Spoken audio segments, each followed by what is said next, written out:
文化部伫今年全台湾22个县市准备举办母语夏令营，无论是讲母语的故事，或者是工作坊、活动活动，拢希望透过推广国家语言，让大家伫生活当中较接触到母语。昨夜伫咧新竹的美学馆举办讲母语学生活母语夏令营的启动仪式。好比今天外头怎么样？太阳很大，对，里头恰呀呀，虽然够细命。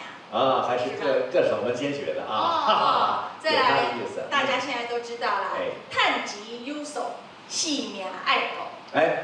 这个健康才是最重要的。对，再来跟大家分享一个好笑的，叫做更优不更优，去干嘛？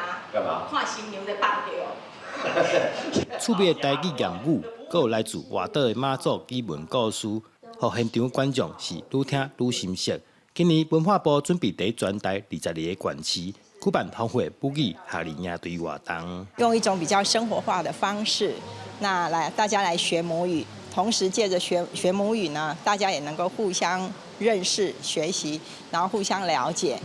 当年推广母语的学者表示，过去学校教育拢只强调讲华语，影响真侪囡仔后来无法度用母语参阿公阿嬷沟通。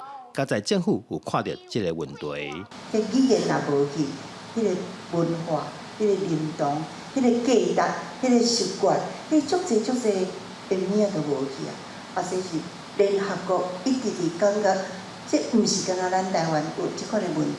过去足侪国家足侪所在，咱知影是安那会有即个世界母语日，或者迄个背景，大家拢知影。咱全世界拢共同面对这款的问题，但是知影了，就爱知影讲安怎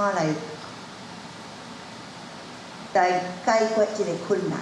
今年的母语夏令营对活动内容包括戏剧演唱教学、地方文书走读、台语歌谣教学、台语绘本以及台语故事分享等等。